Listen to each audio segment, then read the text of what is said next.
오늘도 사무엘하 말씀을 살펴보면서 은혜를 나누고자 합니다.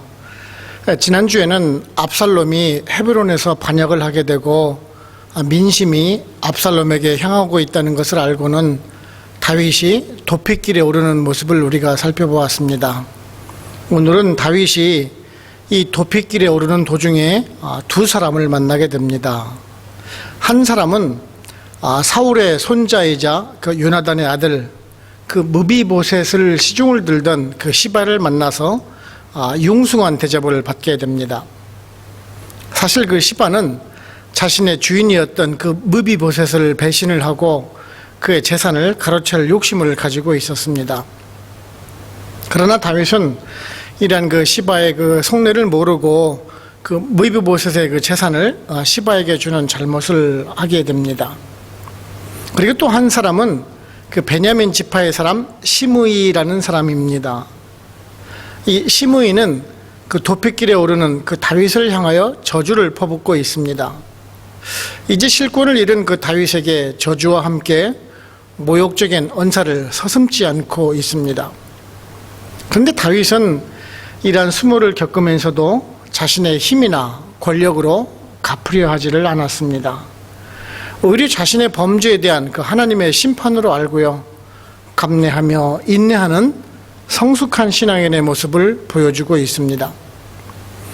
우리는 다윗이 이 도피길 오르는 상황을 맞아서 자신들의 그 이기적인 탐욕을 보이는 두 사람을 보게 됩니다. 혼란한 틈을 타서 재산을 가로채고 있는 사람이나 또한 과거 자신의 지파 왕이었던 사울의 집안이 망하였다라는 이유로 다윗을 저주하고 조롱하고 있는 모습을 보면서 그 악인들의 전형적인 모습을 보여주는 것 같습니다. 오늘날 악인들의 모습이 또한 그렇지 않습니까? 철저히 자신의 입장에서만 생각을 하고요, 이익이 되는 길이라면 무슨 일이라도 하는 그러한 모습 말입니다. 하지만 우리는 또한 그 다윗의 성숙한 신앙도 눈여겨보아야 할 것입니다. 자신이 충분히 보복하고 갚아줄 수 있는 그러한 상황임에도 불구하고 철저히 하나님의 주권을 인정하고 모든 일의 결과를 하나님께 맡기고 있는 그 신앙은 우리들이 본받아야 할 것입니다. 우리도 자신이 직접 보복을 하거나 안갚음을 해서는 안 될 것입니다. 심판은 철저히 하나님의 주권적인 사항입니다. 죄인은 우리들이 심판할 자격조차 없는 사람이라는 것을 우리는 생각을 해야 할 것입니다.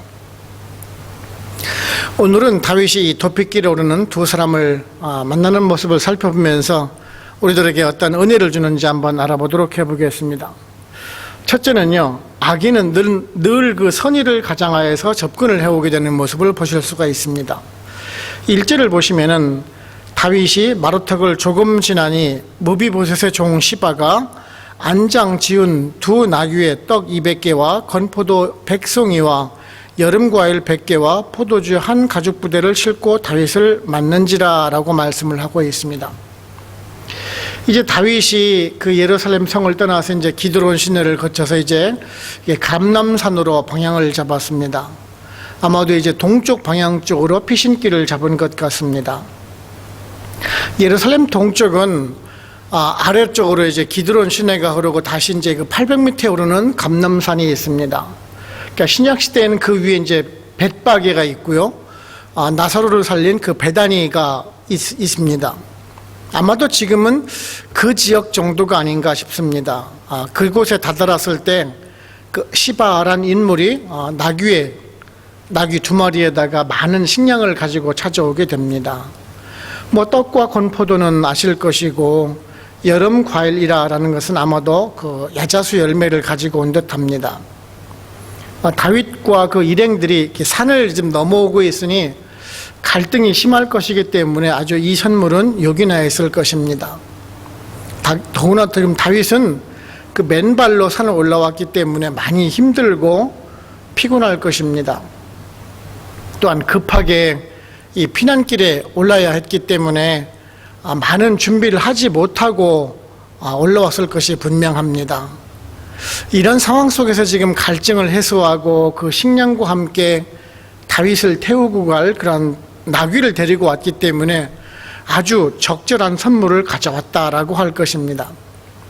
그런데 문제는 이 무비보셋의 사환 그 시바가 좋은 마음을 가지고 온 것이 아니라라는 말씀입니다. 사울의 아들 그 유나단은 다윗과 맺은 그 친구의 언약을 맺은 사람입니다. 서로의 생명을 지켜주기로 약속한 사람입니다.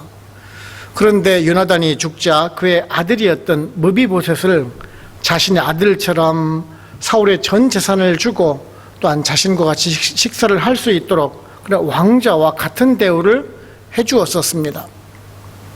그리고 원래 그 사울의 신하였던 그 시바에게 그의 손자인 그 무비보셋을 잘 도와서 관리해 줄 것을 부탁을 받았던 사람입니다. 그런데 이제 자신의 주인을 배신을 하고 재산을 몰래 가지고 왔던 것입니다. 뒤에 있는 그 19장 24절을 그 이하를 보셔도 그 무비보셋은 왕이 될 야망이 없었던 사람입니다. 왜냐면은 그 유나단이 죽을 때 죄송합니다. 도피를 하다가 넘어져서 그 다리를 절게 된 무비보셋은 당시에 그 몸이 불편한 사람은 왕이 될 수 없다라는 것을 본인도 알고 있었습니다. 오히려 다윗이 지금 도피길에 오르는 것을 보고 슬퍼하던 사람입니다. 다윗을 따라서 같이 도피길에 오르려고 했지만 시바가 지금 그를 속여서 따라오지 못하게 하였던 것입니다. 즉 지금 시바는 그 위기에 처해 있던 다윗을 이용해서 그 다윗의 신임을 얻어서 무비보셋의 재산을 가로채려고 했던 것입니다. 결국 다윗은 이 무비보셋이 자신을 배신했다라고 생각을 해서요, 무비보셋의 재산을 빼앗아서 시바에게 주는 조서를 내렸던 것입니다. 무비보셋에게 약속했던 그 보호해 주겠다라는 그 약속이 깨지게 된 것입니다. 지금까지 그토록 신중했던 다윗이 왜 이렇게 성급한 결정을 하는 것일까요? 우리들은 그런 의문이 드실 수가 있을 것입니다. 좀 더 알아보고 이런 처신을 해도 늦지 않았을 텐데 말입니다. 아마도 다윗은 정신적으로나 육체적으로 피곤하고 혼란한 상태였을 것입니다. 이 도피하는 도중에 시바가 가져오는 그 선물을 보고 위로가 되었고 그 상황 속에서 무비보셋을 살펴볼 여유가 없었을 것이 또한 분명합니다. 이런 것은 그 인간적인 판단의 한계를 보여주고 있는 것이라고 우리가 할 수 있을 것입니다. 또한 시바처럼 그 자신의 욕심을 채우기 위해서 상대방이 필요로 하는 것을 가져와서 환심을 사기하고 모험하는 경우를 우리들 주변에서 또한 심심치 않게 볼 수 있는 것이기도 합니다. 성경 열왕기하 20장 12절 이하를 보시게 되면은요, 그 히스기야 왕 때 그 사신으로 위장을 해서 들여온 그 바벨론 첩자들이 그 히스기야 왕의 그 병문안을 핑계로 해서 편지와 예물을 가지고 와서 환심을 삽니다. 그리고 왕궁을 정탐해 가는 모습이 기록되고 있지 않습니까? 사도 바울도 그 사탄과 악한 자들은 광명한 천사로 가장을 한다라고 말씀을 하고 있습니다. 그렇다고 해서 우리가 친절을 베푸는 사람을 믿지 말라라는 말씀은 결코 아닙니다. 우리 모두가 다 연약한 사람이기 때문에 이 악인들의 흉계에 넘어갈 수가 있다라는 말씀입니다. 즉 우리가 영적인 분별력을 가지고 항시 깨어있는 마음을 가져야 한다라는 것입니다.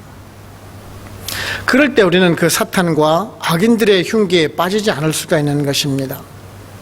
특히 그들은 지금 같은 아주 힘들고 어렵고 곤고한 시기에 더욱더 다가오기가 쉽습니다. 호의적인 모습으로 다가오기도 하고요, 물질을 통해서 환심을 사기도 하고, 가까운 동료나 친척, 친구를 통하기도 하고, 심지어는 가족까지 이용을 하기도 합니다.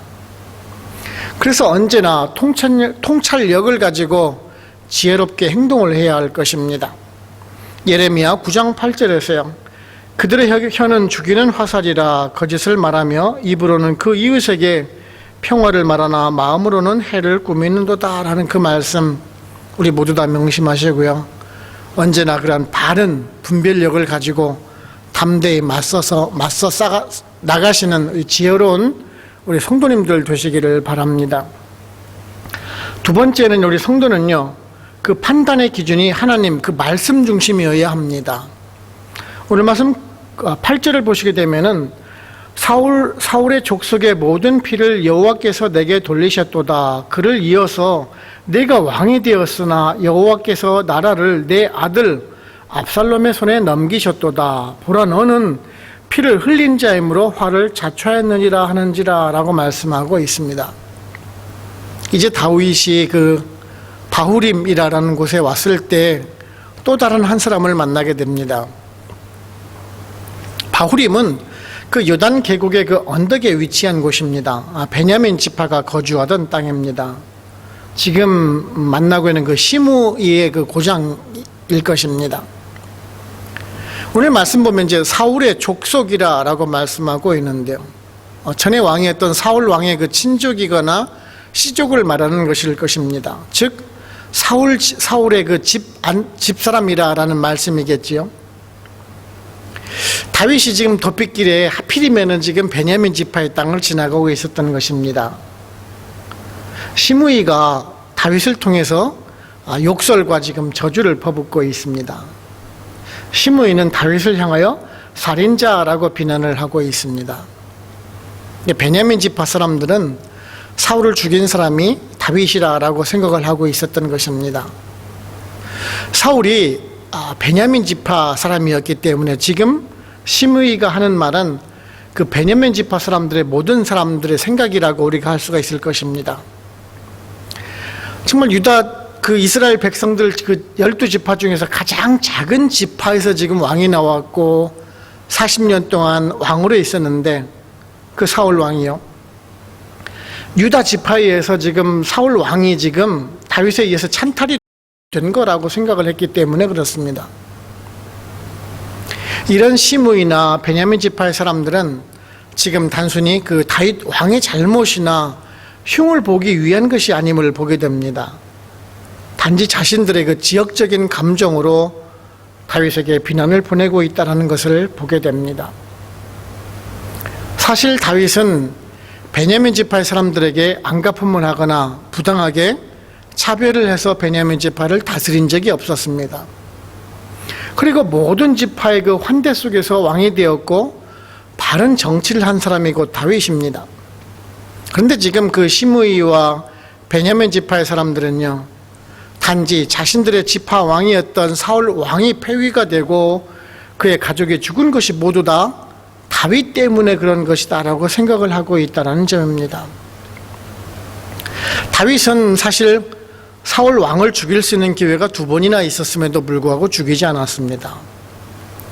사무엘하 4장을 보시게 되면 그 베냐민 지파의 장군이었던 이스보셋의 경우 그를 죽여서 머리를 들고 왔던 사람에게 상을 주는 대신에 죽음으로 그들을 문책했었습니다. 다윗이 왕위에 오른 것이 반역에 의한 그 찬탈이 아니라 모든 지파의 합의하에 추대된 것이었고 또한 하나님의 섭리에 따른 결과였던 것입니다. 그럼에도 불구하고 이 시므이와 지금 그 베냐민 지파 사람들은 단지 그 지역적인 감정으로 인한 것입니다. 그들은 지금 하나님의 뜻이 어디에 있는가가 중요한 것이 아니라 단지 자신들의 지파 사람이 왕 위에서 물러난 것에 대한 울분을 표출하고 있는 것입니다. 우리들은 이런 것을 보면서 사실 우리들의 자신들 또한 돌아볼 수 있어야 합니다. 사람들은 안 그런 것처럼 말을 해도 사실적인 그 지역적인 편견이나 그런 혈연적인 편견, 학연적인 편견을 가지고 대하고 있는 모습을 참 많이 보게 됩니다. 같은 지역 사람이라든지 같은 학교를 나왔다라든지 그런 편견을 가지고 그 사람에게 이득을 주는 경우를 많이 보곤 하는 것입니다. 저도 안 그렇다라고 단언할 수는 없을 것입니다. 저도 같은 동양 사람을 보거나 같은 학교를 나온 사람을 보면은 더 친근감을 느끼는 것이 사실이니까요. 하지만 우리들이 경계를 해야 할 것이 바로 곧 이것이라는 말씀입니다. 친근감으로 대하고 다정하게 해주는 것은 좋습니다. 하지만 그것이 다른 사람을 차별을 하거나 편견을 가지고 다른 사람에게 불리하게 적용을 해서는 안 된다라는 말씀입니다. 인간적인 기준으로 사람을 대해서는 안 된다라는 것이지요. 이민교회를 섬기다 보면은 어느 교회는 경상도 교회다, 어느 교회는 전라도 교회다라는 그런 말을 듣곤 합니다. 아마도 그 교회 성도들이 그 지역 출신인 사람들이 많아서 조금 더 성도들을 차별을 두고 더 대했을 수도 있을 것입니다. 사실 이런 것이 오늘날 벌어지고 있는 그 지역 감정을 불러일으키는 것이고 분쟁을 만들어내는 일이라는 것을 여러분들 모두 다 아실 것입니다. 만일 우리들이 이러한 인간적인 기준을 가지고 판단을 한다면은 이것 또한 범죄 행위라는 사실입니다. 계층 간의 분열을 만들고 편을 가름으로 인해서 또 다른 갈등을 만들어내고 이것으로 인해서 교회와 성도가 갈등을 겪는다라면은 이런 일을 하는 것은 결코 큰 죄악에 해당된다라는 것을 우리는 알아야 합니다. 우리는 이런 것에서 벗어나야 합니다. 인간적인 기준으로 사람을 구분하는 것이 아니라 하나님의 말씀에 비추어서 행동을 해야 할 것입니다. 그래야 이 사회를 바르게 치유할 수 있을 것이고 교회 또한 건전하고 건강하게 성장을 해 나갈 것입니다. 야고보서 2장 8, 9절에서요.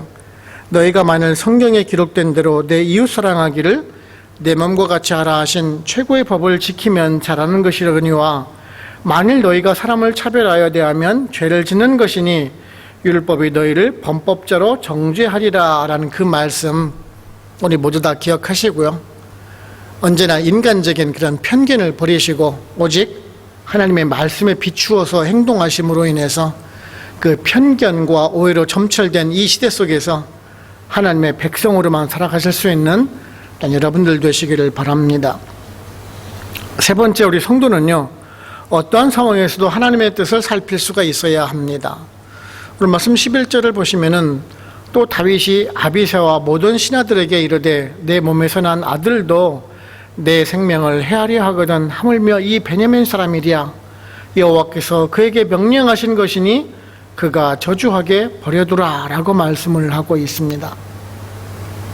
이 시므이와 그 베냐민 지파의 사람들이 다윗을 향해서 지금 저주하면서 비난을 하자 그 스루야의 아들 아비새가 그 시므이와 베냐민 지파의 사람들을 다 죽이겠다라고 말을 합니다. 그래서 다윗이 지금 만류를 하지요. 사무엘상 26장 6절 보시게 되면은 이 스루야의 아들 아비새는요, 다윗의 조카가 되는 사람입니다. 당시에 군대 장관이었던 요압의 형제이지요. 충분히 시므이를 제압할 수 있는 그런 상황이기도 합니다. 그런 위치에도 있죠. 근데 다윗이 지금 만류를 합니다.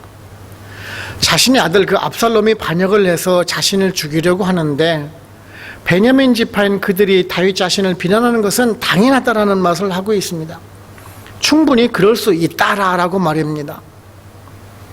심지어는 그런 말을 하는 베냐민 지파 사람들이 하나님이 하시는 일이니까 그렇게 비난하도록 내버려두라라고 말을 하고 있는 것입니다. 그러면서 지금 모든 것을 주관하시는 하나님께서 감찰하시기 때문에 자신의 원통함을 풀어주실 것이다 라고 말을 하고 있습니다. 참으로 성숙한 다윗의 신앙을 보실 수가 있습니다. 자신이 이토록 수모를 당하고 수치를 당하고 있는데에도 흥분하지 않고 감정적으로 대하고 있지 않다라는 것입니다. 오히려 이런 상황 속에서 자신이 깨끗해지기를 바라면서 하나님의 손길을 기다리고 있는 것입니다. 모든 것이 하나님의 섭리 가운데 일어난 일이기 때문에 앞으로의 일도 하나님께서 이루어 가실 것이다 라는 그런 성숙한 믿음을 가지고 있는 그 다윗을 보실 수가 있는 것입니다. 우리도 마찬가지입니다. 우리들은 불완전한 인간이지만 이러한 다윗을 보면서 자신을 다스릴 수 있는 그러한 신앙을 가져야 합니다. 우리 사람이라면은 자신이 모함을 받고 수치를 당할 때 흥분하면서 같이 다투려 하는 것이 일반적인 모습입니다. 가만하게 얌전하게 대처를 하면은 상대방에게 지고 있다라고 생각을 하거나 혹 불의가 있기 때문에 내가 가만히 있는 것 아니냐라고 생각을 하기가 쉽습니다. 오히려 내가 막 대들고 다투면은 정당하기 때문에 그러는 것이구나라고 생각을 한다라는 것입니다. 그런데요, 사실 이런 일조차 하나님께서 행하시는 일이라고 생각을 안 해보셨는지요? 하나님께서 인도해 가시는 과정 중에 하나라는 사실입니다. 분명 그런 상황을 통해서 연단하시고 훈련하시고자 하는 하나님의 뜻이 있었는데 그것을 간과하고 인간적인 감정으로 대하기가 쉽다라는 말씀입니다. 사실 우리들은 감정적으로 자신을 향해서 모함을 하고 수치를 안겨주는 그 말을 들을 때 화가 나는 것은 사실일 것입니다. 누구나 다 같이 겪는 마음이니까요. 하지만 그럴 때 같이 맞대응하는 사람과 차분하게 응대하는 사람은 큰 차이를 나타내게 됩니다. 같이 맞대응하고 같이 화를 낸다고 해서 그 일이 더 잘 풀리는 것은 분명 아닙니다. 오히려 차분히 응대하며 하나님의 인도하심을 기다릴 때 상대방이 화를 가라앉히게 되고 일이 더 잘 풀리는 경우를 보게 됩니다. 우리들은 하나님의 백성이지만 불완전한 사람이기 때문에 실수할 수 있습니다. 합리적인 판단보다는 감정적인 면이 앞서서 행동으로 나타날 수가 있다는 것입니다. 또한 실수로 인해서 잘못한 것으로 인해서 그 하나님의 징계, 즉 고난을 받을 수 있는 사람이라는 사실입니다. 그런데요, 세상 사람들이 받는 그 고난과 우리 성도들이 받는 그 고난에는 아주 큰 차이가 있다는 사실입니다. 세상 사람들의 고난, 그 징계는 심판이 주된 목적이지만 우리 성도에게 주는 고난은 훈련의 목적이 더 크다라는 사실입니다. 우리를 연단하고 훈련하여서 예수 그리스도의 장성한 분량에 이르게 하려는 그 성화의 목적을 가지고 주시는 그 하나님의 섭리와 배려라는 사실입니다. 지금 다윗이 받고 있는 고난도 마찬가지입니다. 다윗은 지금 그 시므이를 통해서 비난받고 조롱을 받고 있는 것이 하나님의 징계고 그것을 통해서 하나님의 사람으로 만들어 가시려는 그 하나님의 뜻, 하나님의 은혜 중에 하나라는 사실을 알고 있었다는 말씀입니다. 우리들도 그렇습니다. 지금 이 코로나 시대를 살아가고 있는 이 현실이 그렇습니다. 우리가 지금 고난을 받고 있고 고통을 받고 있고 우리가 지금 비난을 받고 있다라면은 이것은 더 큰 성화의 길로 인도하시려는 하나님의 뜻이라는 것입니다. 이것은 은혜입니다. 이것은 축복입니다. 우리를 향하신 하나님의 사랑이 있었다라는 말씀입니다. 그러기에 지금 코로나로 인해서 우리가 힘들다고 원망하시지 말기를 바랍니다. 분명 이것은 우리들에게 은혜의 시간이 될 수가 있을 것입니다. 시편 119편 71절에서요. 고난 당한 것이 내게 유익이라 이로 말미암아 내가 주의 윤리를 배우게 되었나이다 라고 고백하고 있는 시편 기자처럼요. 우리 모두 다 이런 힘든 때에 하나님의 뜻을 따라서 살아가실 수 있는 여러분들 되시기를 바랍니다. 결론적으로 말씀드리면은 오늘 말씀 12절을 보시게 되면은 혹시 여호와께서 나의 원통함을 감찰하시더니 오늘 그 저주 때문에 여호와께서 손으로 내게 갚아주시리라 라고 다윗은 고백을 합니다. 모든 것을 지금 하나님의 손에 맡기는 그런 성숙한 신앙인의 모습을 보여주고 있습니다. 오늘 여기서 말씀하신 그 감찰하신다라는 이 말씀은요, 단순히 그냥 본다라는 말이 아닙니다. 아주 자세히 관찰하여 지켜본다라는 의미를 지니고 있습니다. 그리고 갚아주신다라는 말은 되돌리다, 회복하다라는 의미를 내포하고 있습니다. 즉 이 말씀은 지금 다윗이 자기 앞에서 벌어지고 있는 이 모든 사실이 사람만 보고 있는 것이 아니라 하나님께서 자세히 보고 계시다라는 말씀입니다. 그래서 하나님께서 정하신 때가 되면은 모든 일을 정상화시킬 것이다 라고 말씀을 하고 있는 것입니다. 그런데 다윗이 지금 이름을 가진 것이 지금 헛된 것입니까? 아닙니다. 나중에는 시므이가 어떻게 되었습니까? 열왕기상 2장 36절 이하를 보시게 되면은요, 이제 아들이었던 솔로몬에 의해서 죽임을 당하게 됩니다. 자신이 행한 대로 벌을 받고 있는 것입니다. 다윗이 악으로 갚지 않고 하나님께서 대신 심판하신 것입니다. 이것이 성경의 진리입니다. 우리들은 우리 손으로 다 해결을 하려고 합니다. 우리 손으로 다 무엇인가를 어떻게든지 해보려고 하죠. 여호와 하나님께 맡긴다는 것이 어떻게 보면은 무책임한 일처럼 느껴지기도 여겨지기도 합니다. 어떤 분들은 그러죠. 왜 네가 할 일을 왜 하나님께 맡기냐라고 말들을 하지요. 하지만요, 우리가 할 일이 따로 있고 하나님께서 하실 일이 따로 있다는 사실입니다. 우리는 피조물입니다. 판단과 심판은 창조주이신 하나님의 몫이라는 것입니다. 그것을 우리가 한다면 그것은 분명 잘못된 것이고 죄악이라는 것입니다. 오늘 보시는 다윗처럼요, 악을 악으로 갚지 않고 오히려 그들을 용서하고 사랑으로 대함으로 인해서 악을 선으로 이기는 성도가 되어야 합니다. 내가 억울한 일을 당할 때 하나님께서 몰라주시면 어쩌냐라는 그런 마음을 갖지를 말기를 바랍니다. 하나님은 지금도 우리를 감찰하고 계시다라는 사실입니다. 단지 우리들은 하나님의 뜻과 섭리를 믿고 기다리면서 최선을 다해서 성도로서의 본분을 다하면 되는 것입니다. 그것이 우리의 몫이고 우리들의 본분인 것입니다.